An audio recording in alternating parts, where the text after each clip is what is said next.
Ya, kita akan sama-sama belajar satu kebenaran firman Tuhan yang terambil di dalam Roma pasal 8 ayat 8 hingga ayat yang ke-11.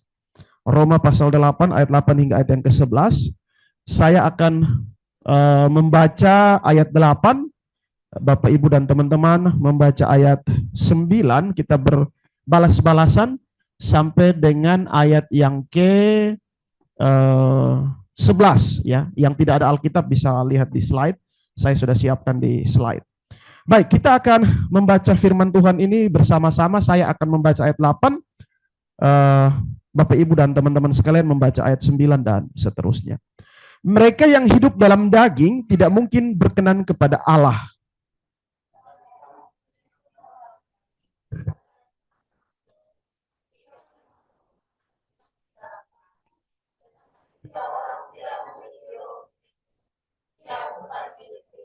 Tetapi jika Kristus ada di dalam kamu, maka tubuh memang mati karena dosa, tetapi roh adalah kehidupan oleh karena kebenaran.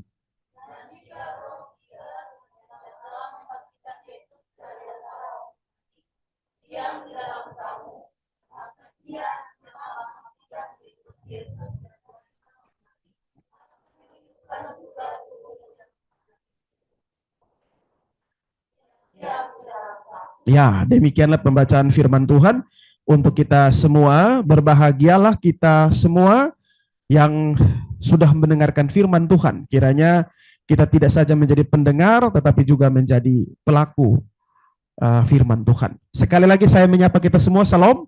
Kalau Bapak Ibu dan teman-teman melihat, sebelum saya membaca atau membahas tentang konteks kita hari ini, ya, teks kita maksudnya, saya ingin kita melihat konteks dari bacaan-bacaan sebelumnya supaya kita memahami. Ya, bagi yang baru pertama kali hadir pada persekutuan kita di sini memang melakukan eksposisi secara tekstual. Jadi mulai dari ini sudah tahun yang ketiga, mau berakhir tahun yang ketiga kami bahas Roma dan baru sampai di Roma 8. Ya, perjalanan ini masih terlalu panjang, mungkin 10 tahun baru selesai ini Roma. Tapi kita akan melihat satu-satu.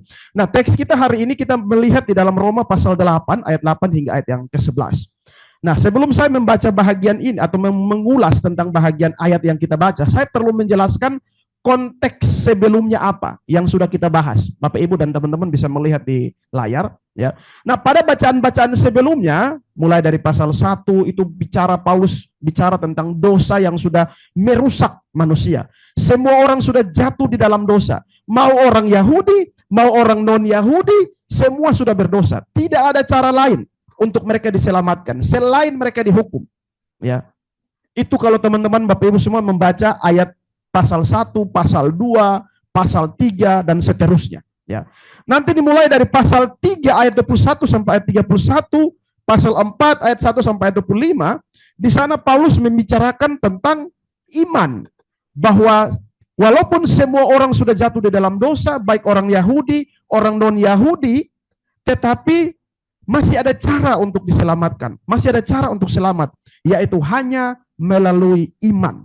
Manusia dapat dibenarkan. Ini bisa kita baca dalam Roma 3 ayat 21 sampai 31, Roma 4 ayat 1 sampai 25. Dan akibat dari iman ini adalah orang yang beriman akan dibenarkan. Itu bisa kita lihat dalam Roma 5 ayat 11. Ya. Nah, iman yang dimaksud ini tentu saja iman kepada Kristus. Roma pasal 5 ayat 12 sampai 21. Jadi secara garis besar, Paulus di pasal-pasal sebelumnya berbicara bahwa semua orang sudah jatuh di dalam dosa, dan untuk selamat hanya melalui iman, ya. Tidak bisa melalui Taurat, tidak bisa melalui sunat, ya. Itu intisari dari pasal-pasal sebelumnya, ya. Nah, Paulus juga kalau kita melihat pasal-pasal sebelumnya, pasal 3, pasal 4, pasal 5, kalau kita membaca pasal-pasal sebelumnya, Paulus juga bicara tentang bagaimana peran Kristus di dalam keselamatan. Ya. Peran Yesus Kristus di dalam keselamatan, yaitu dia mati dan menebus dosa manusia. Itu bisa kita baca di dalam beberapa pasal sebelumnya, pasal 3, pasal 4, pasal 5. Ya. Nah, kemudian di pasal 8 ini, dia secara khusus bicara tentang peran Roh Kudus di dalam keselamatan. Ya. Jadi kan tadi kan Paulus bilang bahwa semua upaya manusia, entah melalui Taurat, entah melalui sunat, tidak bisa menyelamatkan. Hanya iman kepada Kristus. Ya. Jadi itu bicara tentang bagaimana manusia beriman. Ya. Tetapi untuk supaya manusia beriman, itu tidak bisa diupayakan. Itu anugerah Allah, pemberian Allah. Iman itu adalah pemberian Allah. Nah, lalu kemudian bagaimana supaya atau bagaimana sehingga manusianya kemudian bisa beriman? Disinilah peran Allah atau peran Roh Kudus. Nah, kita akan melihat bacaan kita. Saya akan mengulas atau topik ini kalau Bapak Ibu membaca tema dari bacaan pasal 8, itu judulnya hidup oleh Roh. Ya, hidup oleh Roh. Kenapa Paulus bicara hidup oleh Roh?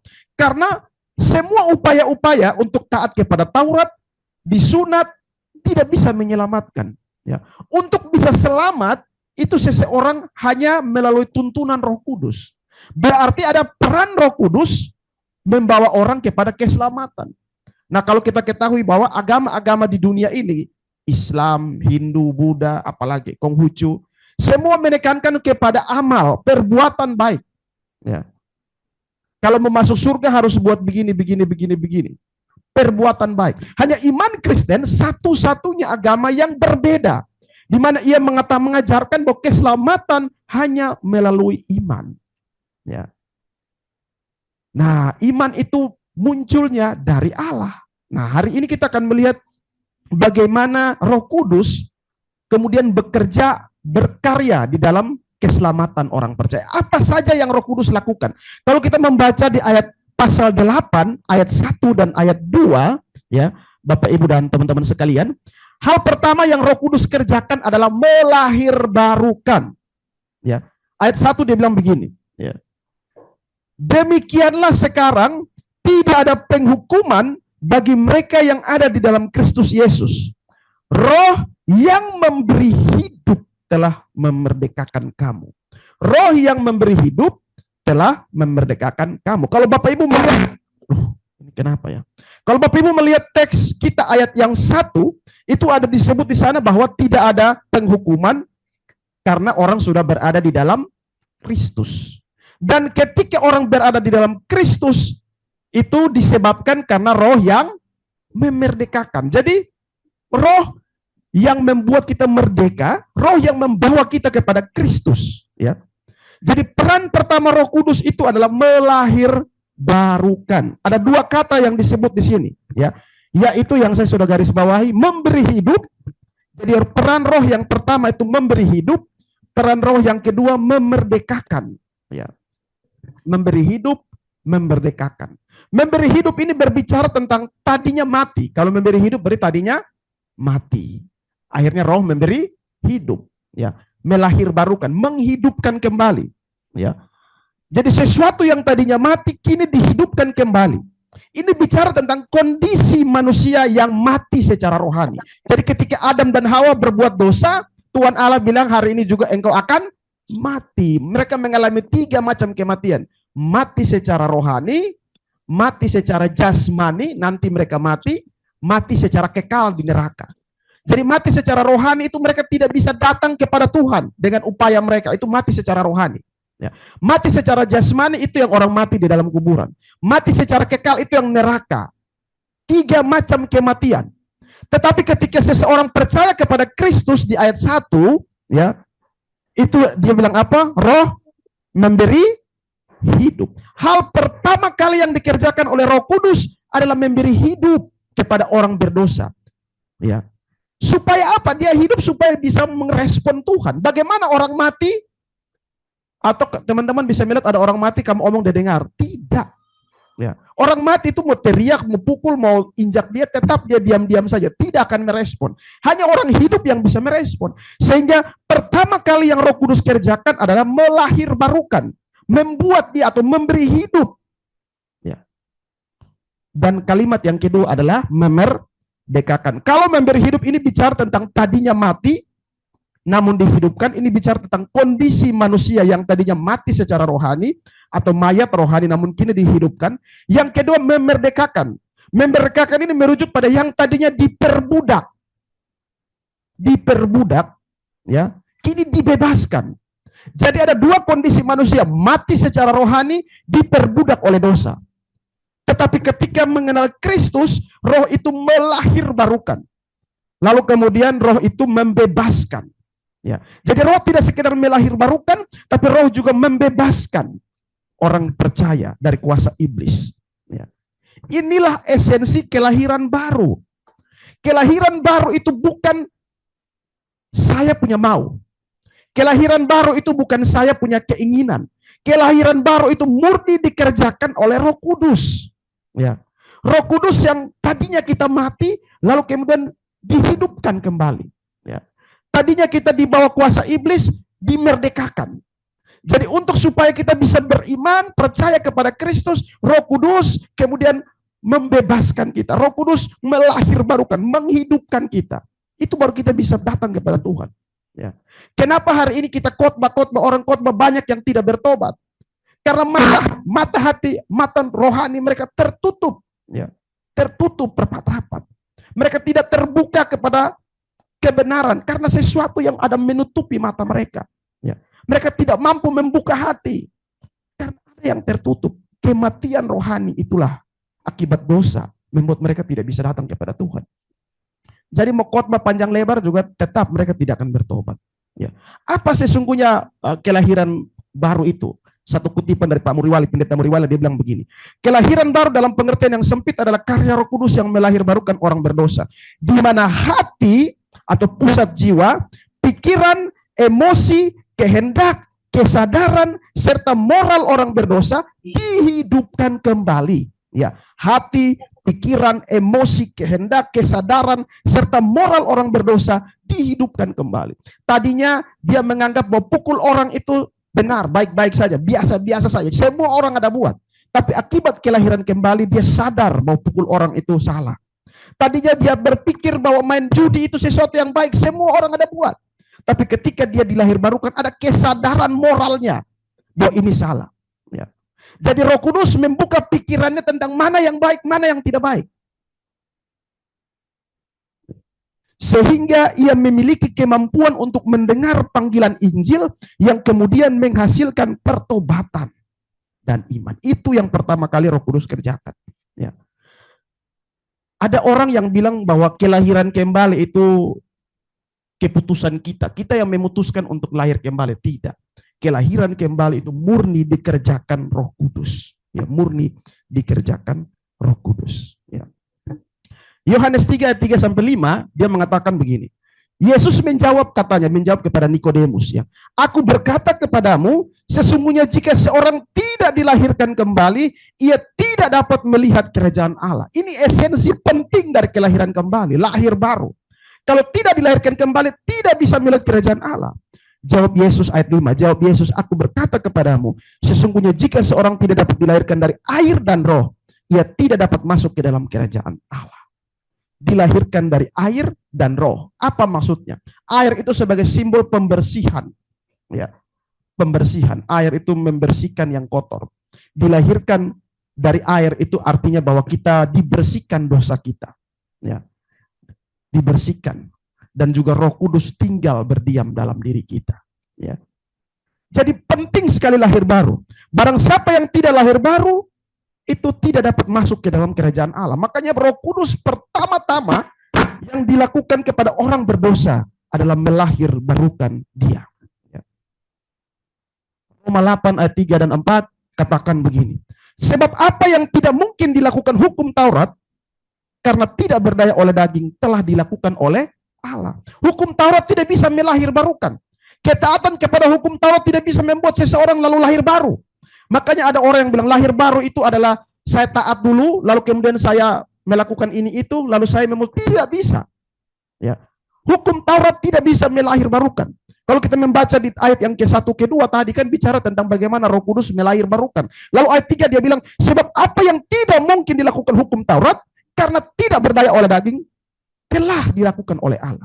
Jadi ketaatan kepada hukum Taurat tidak bisa melahirbarukan seseorang.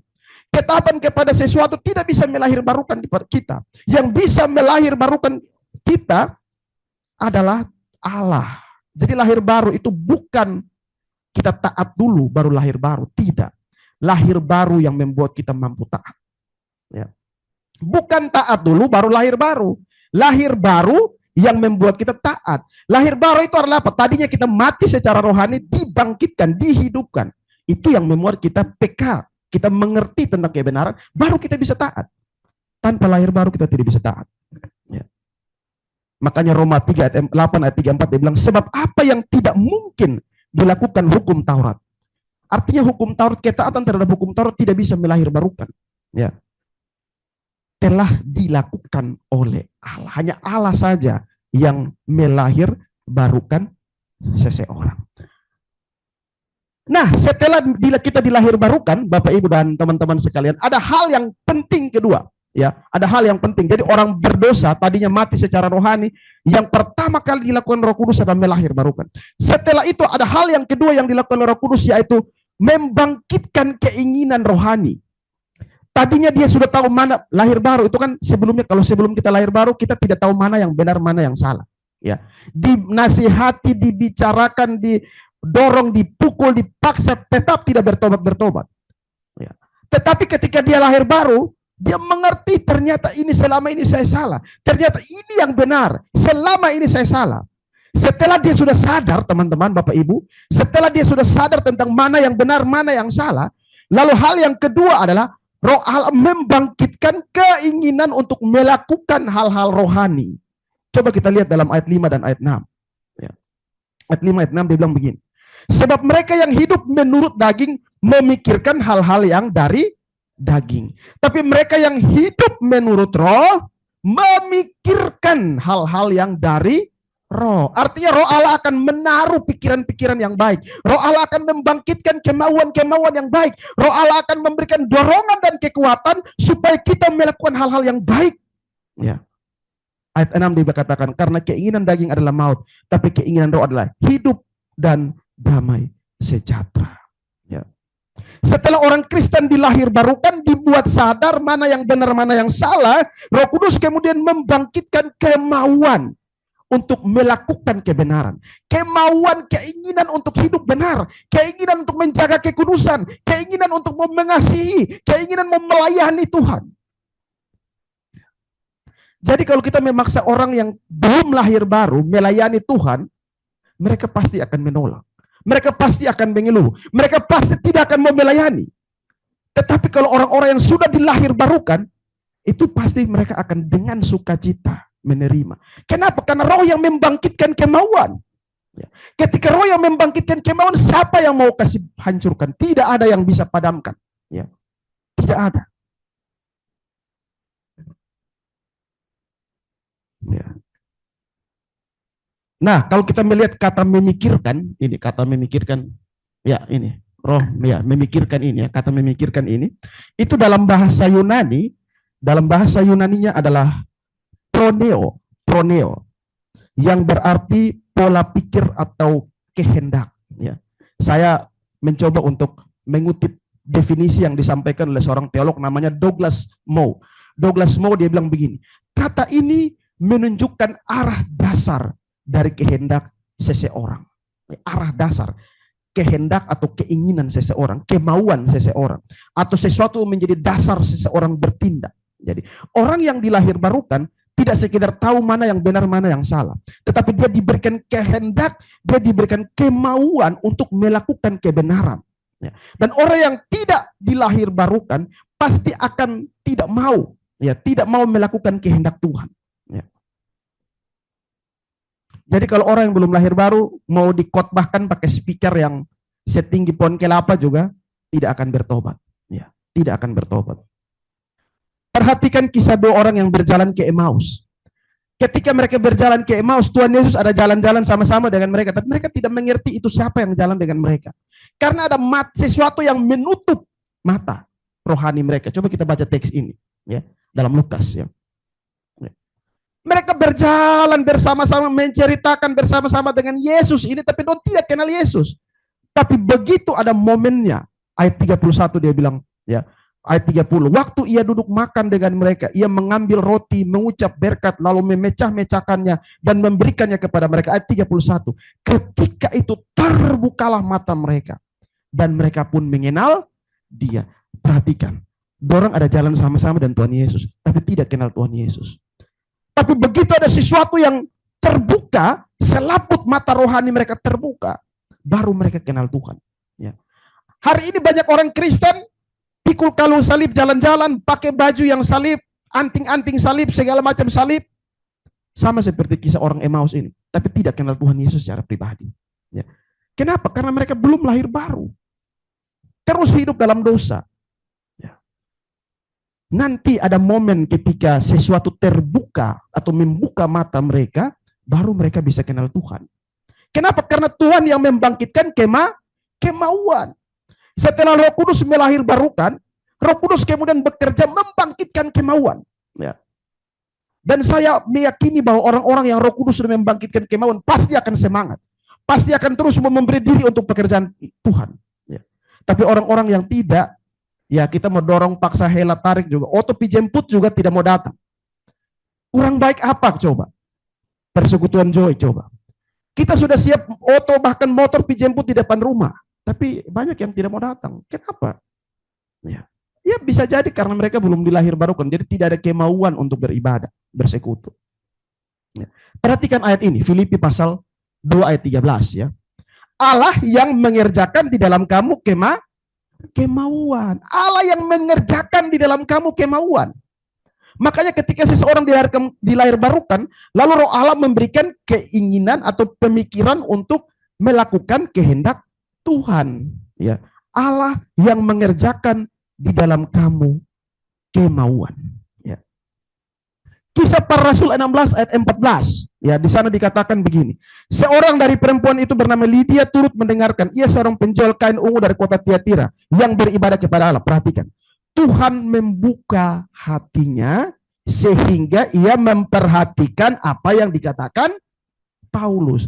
Apa yang membuat Lydia memperhatikan Paulus? Apa yang membuat Lydia memperhatikan Paulus?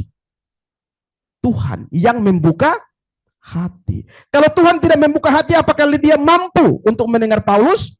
Tidak. Kalau hari ini teman-teman semua di sini mendengar firman Tuhan dan tergerak hati, Tuhan sedang membuka hatimu. Ya.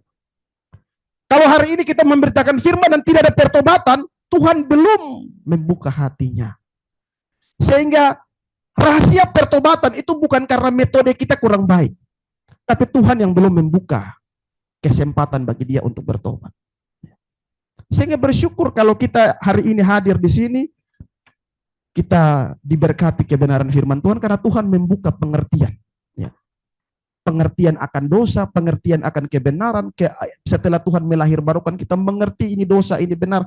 Tidak sampai di situ, tapi Tuhan memberikan kemauan. Ya. Kenapa kemauan itu menjadi penting? Karena segala sesuatu yang kita lakukan pasti ada motivasinya. Kenapa kamu sekolah? Kenapa kamu sekolah? Pasti ada motivasi kan? Supaya menjadi orang berhasil kan? Kenapa kamu kuliah? Supaya bisa dapat pekerjaan kan? Ada sesuatu yang menggerakkan. Siapa hari ini yang kuliah tapi tidak tahu apa yang menggerakkan dia? Kalaupun dia tidak punya pemikiran tentang masa depan, paling buruk ya. Ya, dia bilang ya kalau kuliah kan bebas, tiap bulan orang tua kirim uang. Paling banter-banter itu, ya. Kalau memang dia punya pikirnya tidak panjang tentang masa depan, dia hanya pikir pendek-pendek saja. Itu bisa menjadi alasan untuk kita kuliah. Kenapa kalian pacaran dengan seseorang? Ada motivasi yang menggerakkan. Ya. Kenapa kamu memilih baju? Kenapa kamu memilih celana tertentu, pakaian tertentu? Karena ada sesuatu kamu ingin. Karena kenapa? Kalau pakai ini terlihat cantik. Jadi semua keputusan, semua tindakan yang diambil manusia pasti ada motivasi, pasti ada kemauan. Itulah pentingnya Roh Kudus membangkitkan kemauan. Ya. Kalau kalian dipaksa-paksa oleh orang tua untuk misalnya pergi buat sesuatu, pasti kalian tolak ya. Ya. Kalian tidak mau belajar, tapi orang tua paksa belajar. Pasti kamu tolak. Kenapa? Karena kamu tidak mau. Nah. Ya. Tapi kalau pi pesta, ya, pi joget misalnya, itu tidak usah didorong-dorong orang tua juga, kamu akan jalan pi karena ada kemauan. Jadi keputusan, tindakan, perilaku manusia selalu didasari atas kemauan. Ya. Makanya Roh Kudus membangkitkan kemauan. Kalau tidak ada kemauan, Kalau tidak ada kemauan seperti itu, sulit untuk kita melakukan. Itu hal yang kedua. Ya. Jadi setelah Roh Kudus melahirbarukan, Roh Kudus membangkitkan kemauan. Hal yang ketiga, ya, Roh Kudus memastikan bahwa semua perbuatan baik yang kita lakukan berkenan di hadapan Allah. Mari kita baca teks berikut ini. Ya. Ayat 8 dan ayat 9. Mereka yang hidup di dalam daging tidak mungkin berkenan kepada Allah. Perhatikan lagi, mereka yang hidup di dalam daging tidak mungkin berkenan kepada Allah. Jadi begini, Bapak, Ibu, dan teman-teman.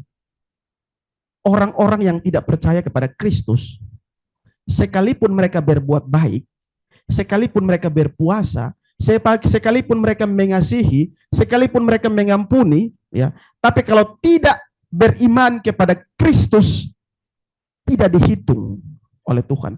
Ya, tidak dihitung oleh Tuhan. Semua perbuatan dan tindakan baik yang dilakukan tanpa iman kepada Kristus tidak ada guna. Karena keselamatan di dalam iman Kristen bukan ditentukan oleh perbuatan, tetapi oleh iman. Ya. Jadi kalau engkau buat baik tetapi tidak punya iman kepada Kristus, sia-sia. Ya. Nah, ketika orang Roh Kudus kemudian memberikan satu kualitas baru dari perbuatan baik kita, ya. Makanya ayat ini dia bilang mereka yang hidup dalam daging tidak mungkin berkenan kepada Allah. Sekalipun mereka berbuat baik, tidak akan berkenan karena tidak berdasarkan iman kepada Kristus, ya. Kalau kita membaca satu teks dalam Yesaya pasal 64 ayat 6, di sana dikatakan begini. Demikianlah kami sekalian seperti seorang najis. Segala apa?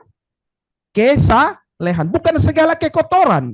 Segala kesalehan hanya sebagai kain kotor, segala kesalehan.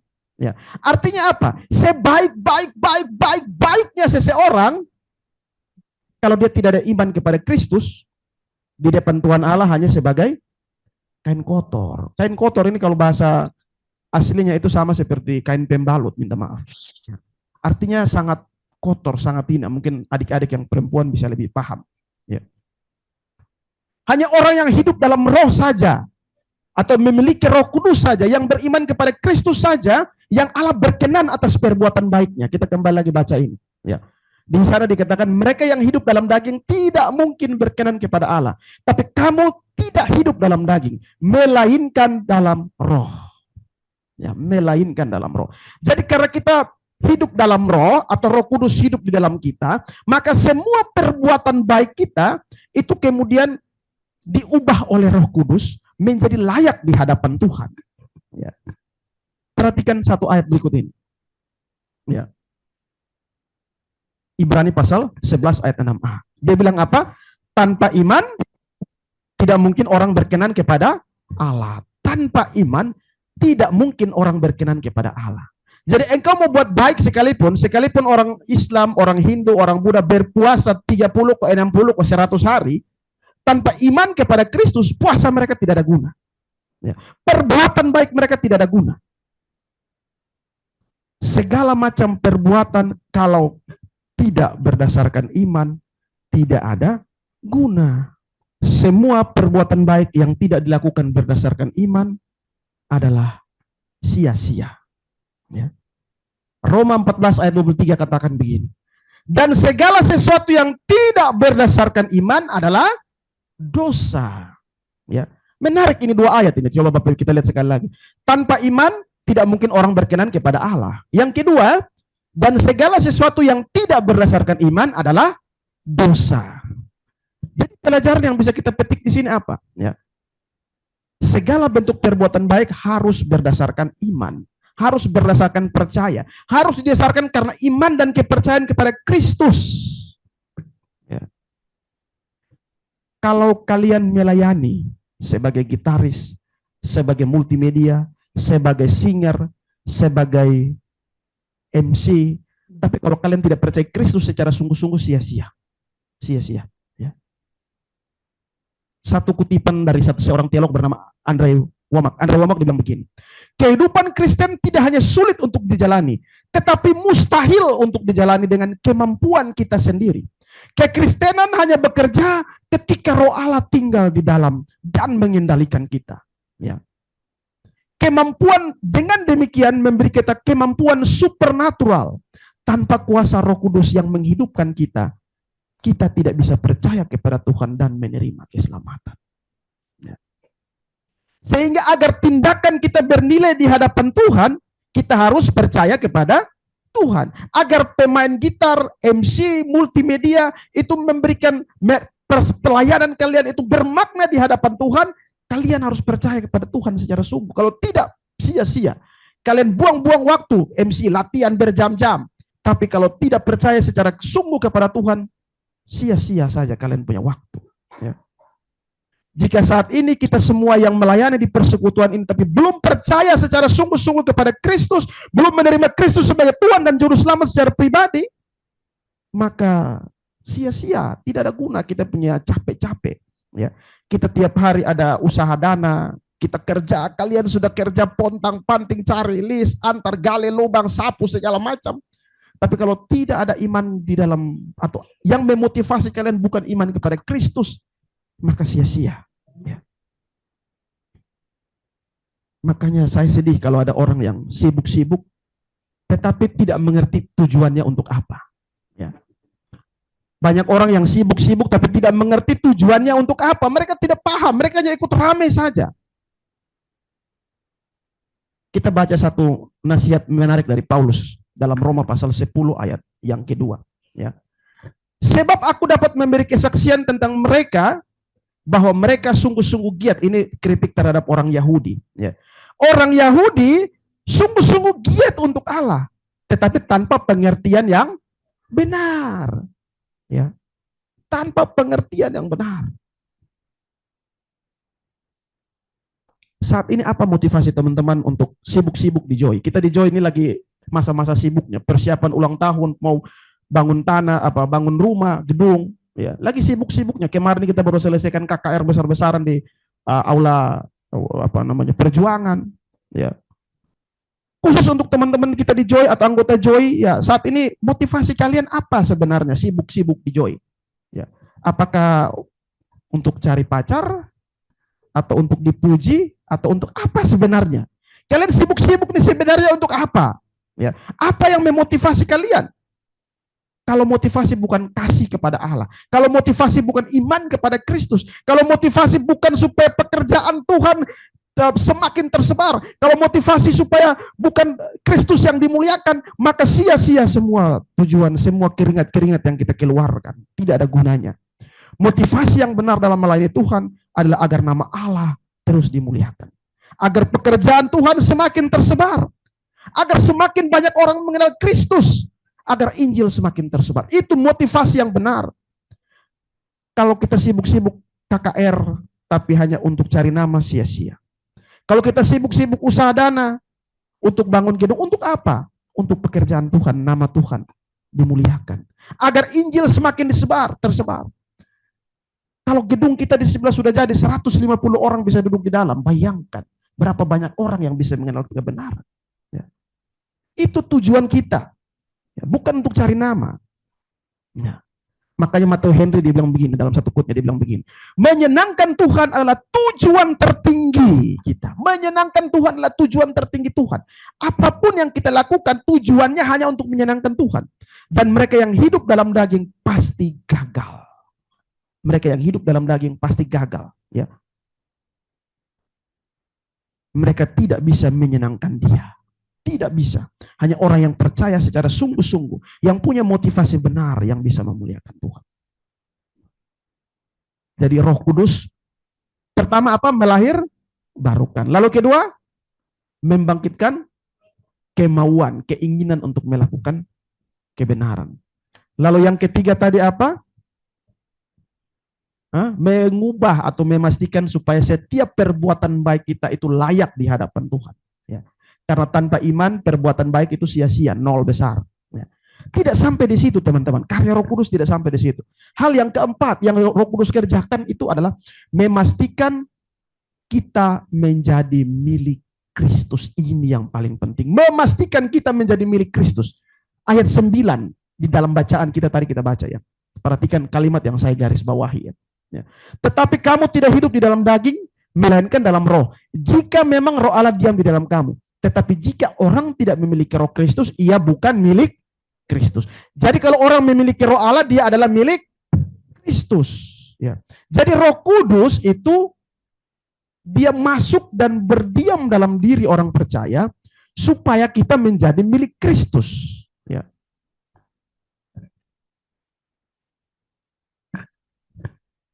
Nah, kalau teman-teman membaca kalimat ini ya, jika memang roh Allah diam di dalam kamu. Kalau kita melihat baca ayat 9 awal. Tapi kamu tidak hidup di dalam daging, melainkan di dalam roh. Jika memang roh Allah diam di dalam kamu. Sebenarnya kalimat ini bukan Paulus sedang meragukan orang Yahudi, orang Kristen Yahudi atau orang Kristen Roma ya, yang ada di Roma ya. Sebenarnya bukan Paulus meragukan, kira-kira kamu saudara Roh Kudus kok tidak? Tidak. Tetapi ada pemikiran orang Yahudi. Rekener dibilang begini, kebanyakan orang Yahudi tidak mengaku memiliki roh. Mereka percaya bahwa roh akan tersedia hanya pada akhir zaman, setelah Mesias datang. Jadi setelah Mesias datang baru roh Allah itu diberikan. Mesias yang bukan, mereka kan tidak percaya Yesus itu Mesias. Yang mereka percaya nanti Mesias datang dulu. Dan mereka tidak percaya Yesus itu Mesias. Jadi Craig Kenner dia bilang, kebanyakan orang Yahudi tidak mengaku memiliki roh. Mereka percaya bahwa roh akan tersedia sepenuhnya hanya pada akhir zaman setelah Mesias datang. Semua orang yang benar-benar umat Allah akan memiliki roh yang bekerja di dalam diri mereka. Jadi orang Yahudi memiliki pemikiran demikian, bahwa saat ini belum ada roh ya yang datang dan menetap. Ya, tapi Paulus mengatakan Yesuslah Mesias, atau Alkitab mengatakan Yesus Mesias. Dan ketika barang siapa percaya, ketika roh Yesus terangkat ke surga, dia mengutus Roh Kudus. Ya. Jadi kalimat ini sebenarnya bukan satu keraguan, bentuk keraguan, tapi satu bentuk penekanan. Ya, satu bentuk penekanan untuk membedakan antara orang Yahudi dan orang Kristen ya, yang sudah percaya. Nah, kalau kita melihat ayat 9 ini, kita balik lagi ke ayat 9 ya.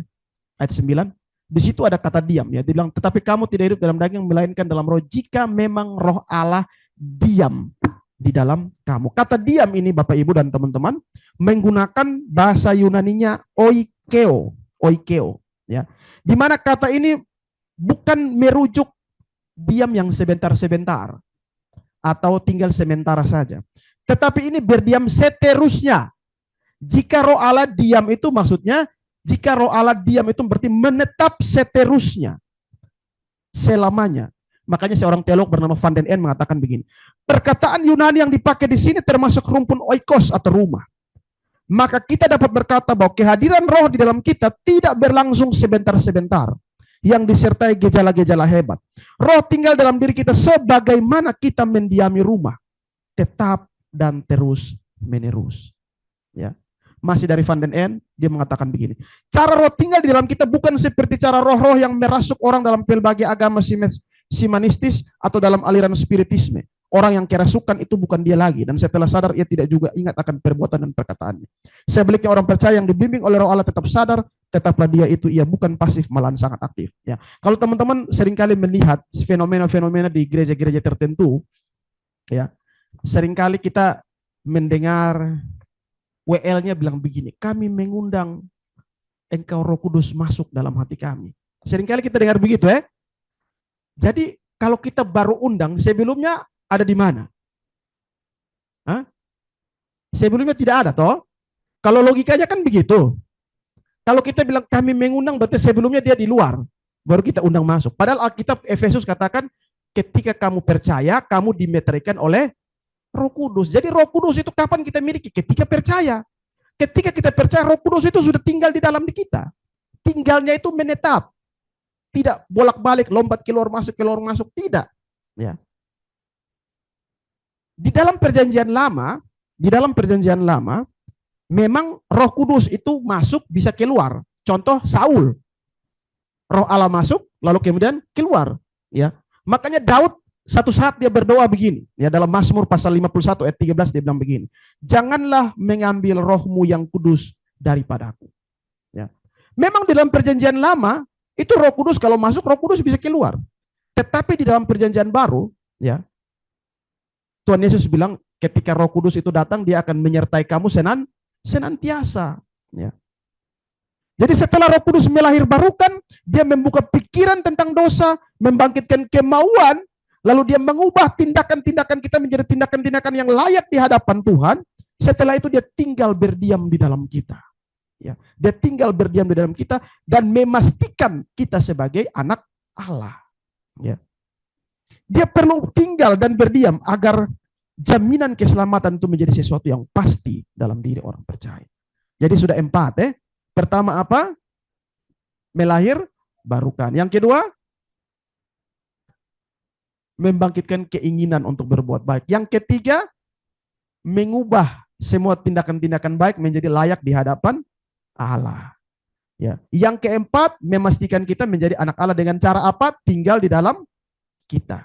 Sehingga kita betul-betul pantas layak sebagai anak Allah. Dan yang kelima, sebenarnya masih ada sambung, tapi nanti minggu depan kita akan, teman-teman lain akan sambung. Ya. Ada 6 dan 7 dan seterusnya, tapi saya sampai di 5 saja. Yang terakhir, akhirnya kita memperoleh keselamatan kekal. Ya. Roma 8 ayat 11, teks kita terakhir. Saya bacakan ya. Dia bilang begini ya. Dan jika roh Dia yang telah membangkitkan Yesus dari antara orang mati diam di dalam kamu, maka Ia yang telah membangkitkan Kristus Yesus dari orang tua akan menghidupkan juga tubuh yang fana. Akan menghidupkan juga tubuh yang fana itu. Ya. Jadi dia tidak sekedar melahirbarukan, dia tidak sekedar membangkitkan kemauan, dia tidak sekedar mengubah tindakan-tindakan yang kita menjadi layak, kebaikan kita menjadi layak di hadapan Tuhan. Dia tidak sekedar tinggal diam dalam diri kita, tetapi dia akan membawa kita kepada keselamatan kekal. Roma 8 ayat 11 bagian B dia bilang apa? Ya, akan menghidupkan juga tubuhmu yang fana. Nah, terakhir terkait kalimat akan menghidupkan tubuh yang fana, ini ada 3 penafsiran, ada 4 penafsiran. Saya anggap semua benar, ada 4 macam penafsiran dan saya anggap semua benar. Ya. Penafsiran yang pertama ini berbicara bahwa ini bicara tentang nanti. Ketika kita sudah mati, Tuhan akan membangkitkan tubuh yang fana itu akhirnya berjumpa dengan Allah. Ya. Jadi ini bicara tentang kekekalan. Ya. Jadi setelah kita mati, Tuhan akan membangkitkan kita dan hidup bersama Kristus. Pandangan ini dipegang oleh beberapa teolog. Salah satunya saya kutip dari Dave Hagelberg bilang begini. Bagi Cranfield dan juga Agustinus, ya, istilah akan menghidupkan ini menunjuk pada kebangkitan orang percaya pada akhir zaman. Ya, kebangkitan orang percaya pada akhir zaman. Foto stola di gereja tuh. Sepakat dengan pandangan itu. Matthew Henry bilang, pada akhirnya juga ada kehidupan yang disediakan bagi tubuh yang malang. Ia juga akan menghidupkan tubuhmu yang fana. Itu akan dipersatukan kembali dengan jiwa dan dibalut dengan kemuliaan yang pantas baginya. Badan-badan yang rusak akan dibentuk kembali. Jadi ini bicara tentang nanti. Ya, perhatikan saya kembali ke ayat ini. Ayat ini kan dia bilang akan menghidupkan juga tubuh yang fana. Kelompok penafsir pertama mengatakan bahwa ini bicara tentang kekekalan, tubuh yang fana. Penafsir yang kedua, kelompok penafsir yang kedua, ya, mereka mengatakan bahwa ini bukan bicara tentang kekekalan, ini juga bicara tentang sekarang. Ya, ini bukan hanya bicara tentang kekekalan, ini bicara tentang sekarang. Ya, ini John Calvin, Dave Hagelberg dia mengutip Calvin, dia bilang begini. Menurut Calvin, istilah ini menunjuk pada operasi yang terus-menerus. Terus-menerus itu maksudnya kita punya tubuh fana, tidak mampu buat baik, tidak mampu buat sesuai kehendak Tuhan. Tapi Roh Allah memberikan kekuatan pada tubuh yang fana ini untuk melayani. Roh Allah memberikan kekuatan pada tubuh yang fana itu untuk memberikan yang terbaik bagi Tuhan. Itu maksud John Calvin. Ya. Menurut Calvin, istilah ini menunjuk pada operasi yang terus-menerus dari Roh, bahwa dia secara bertahap mematikan sisa-sisa daging dan memperbaharui, ya, hidup surgawi di dalam kita. Jadi John Calvin bilang ini bukan bicara tentang kekal, ini juga bicara tentang sekarang. Ya. Seorang teolog yang juga mendukung penafsiran ini dari Hawks dia begini. Dengan demikian kehidupan Kristen dan kemenangan Kristen adalah mujizat, suatu mujizat kebangkitan. Jadi kemenangan Kristen atau kemenangan atas dosa, ya, kehidupan atas bisa berbuat baik dan lain sebagainya, itulah bukti bagaimana Tuhan menghidupkan kita. Itu adalah mujizat kebangkitan menurut Hawks. Ya. Dalam pengalaman kebangkitan itu kematian tubuh dikalahkan dan anggota tubuh kita menjadi alat-alat kebenaran. Jadi tubuh yang fana dipakai Allah untuk melakukan kebenaran. Memiliki orientasi roh berarti memiliki hidup dan damai sejahtera. dan memiliki orientasi roh berarti mengalami kebangkitan. Ya. Tadinya kita tidak berpikir tentang kebenaran, sekarang kita berpikir tentang kebenaran. Ini pandangan yang kedua. Jadi pandangan yang pertama ini bicara tentang hidup yang kekal, nanti pandangan yang kedua bilang, oh tidak, ini seterusnya. Pandangan yang ketiga ini dipercaya oleh Andre Wommack. Andre Wommack bilang dua-duanya benar. Dua-duanya benar. Itu Andre Wommack dia bilang begitu. Mari kita baca quote-nya. Dia bilang begini, apakah ini bicara tentang kebangkitan yang akan terjadi ketika kita menerima tubuh kita yang dimuliakan, atau apakah ini berbicara tentang roh yang menghidupkan tubuh yang fana kita sekarang seperti dalam kesembuhan? Lalu Andre Wommack bilang mungkin berbicara tentang keduanya. Jadi Andre Wommack bilang, oh ini bicara tentang kehidupan nanti bisa, ini juga bicara tentang kehidupan sekarang juga bisa. Ya. Tapi secara rohani. Pandangan yang keempat, kelompok yang keempat, ya, tubuh yang fana ini juga bicara tentang kesembuhan secara jasmani. Ini dipegang oleh Warren Wiersbe. Warren Wiersbe mengatakan begini, sungguh besar perubahan yang terjadi dalam diri Anda. Jika Roh Kudus tinggal dalam hati Anda mengalami hidup yang baru. Bahkan panca indera fisik Anda mengalami hidup yang baru juga. Jadi panca indera fisik mungkin yang tadinya sakit bisa sembuh, ya. Allah bisa mengubah kelemahan-kelemahan tubuh yang fana ini menjadi pemulihan-pemulihan. Ya. Jadi ada 4 kelompok penafsiran. Yang satu bilang nanti kekal ketika kita mati baru mendengar itu baru Tuhan membangkitkan tubuh yang fana. Yang kedua bilang oh tidak, lu bisa berbuat kebaikan itu kebangkitan. Lu bisa melayani itu kebangkitan. Yang satu bilang oh dua-dua benar. Yang satu bilang lu bisa sembuh dari sakit, lu bisa mengalami mujizat Tuhan, itu bukti tubuh yang fana ini dibangkitkan oleh Allah. Kira-kira mana yang benar? Bagi saya semua benar. Jadi di sini kita melihat 5 karya Roh Kudus bagi orang percaya. Tanpa Roh Kudus tidak mungkin kita selamat. Kiranya firman Tuhan ini memberkati kita. Mari kita berdoa.